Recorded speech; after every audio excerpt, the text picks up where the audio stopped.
صلی اللہ علیہ وسلم اذا قام من اللیل یتہجد قال حضرت عبداللہ ابن عباس رضی اللہ تعالیٰ عنہ فرماتے ہیں حضور صلی اللہ علیہ وسلم جب بھی تہجد کے وقت بیدار ہوا کرتے تھے تو اوپر اپنا منہ مبارک اٹھا کر لفظ پڑھا کرتے تھے اللہم لک الحمد انت قیم السماوات والارض وما فیہن وَلَكَ الْحَمْدُ لَكَ مُلْكُ السَّمَاوَاتِ وَالْأَرْضِ وَمَا فِيهِنَّ اللهم لك الحمد أنت نور السماوات والأرض وما فيهن اللهم لك الحمد أنت الحق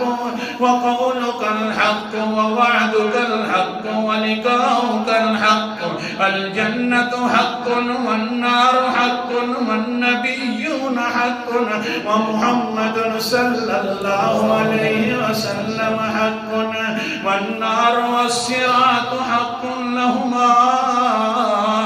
اللهم لك الحمد إني لك أسلمت وبك آمنت وإليك توكلت وإليك أنبت وبك خاصمت وإليك حاكمت اللهم اغفر لي ما قدمت وما أخرت وما أسررت وما أعلنت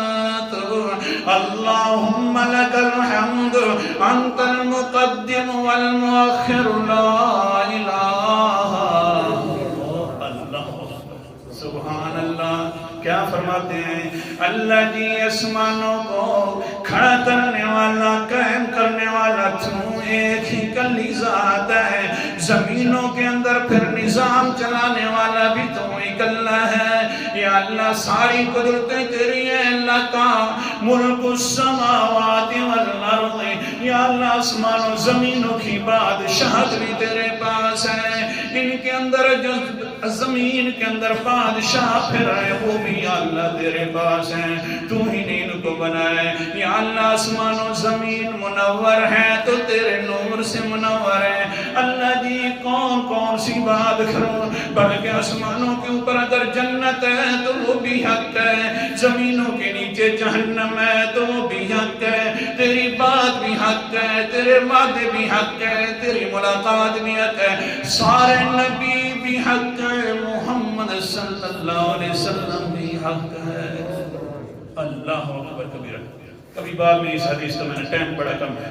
کیا فرمایا نا اللہ جی ساری چیزوں کا کنٹرولر آسمان و زمین کا کنٹرولر بھی تو ایک ہی اللہ ہے وَلَئِن زَالَتَا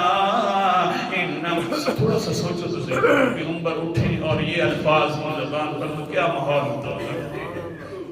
اللہ اکبر کبیرہ سا یہ بھی کھینچے ہیں اللہ کی یہ ساری چیزیں تو کرنے والا ہے جب ساری چیزوں کا مالک تو ہے تو وَلَكَ الْحَمْدُ تعریفوں کا مالک بھی صرف تم